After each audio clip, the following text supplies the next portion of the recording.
Amen. Sabi ni Jesus, kung mahal niyo ako, susundin niyo ang aking mga utos.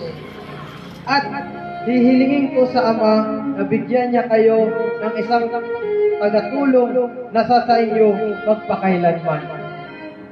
Siya ang banal na Espiritu na tagapagturo ng katotohanan. Hindi siya matatanggap ng mga taong makamundo dahil hindi siya nakikita o nakikilala ng mga ito. Pero kilala niyo siya dahil kasama niyo siya at sa inyo magpakailanman. Amen?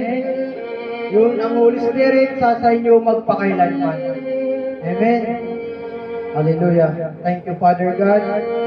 Thank you, Lord Jesus Christ. Thank you, Holy Spirit.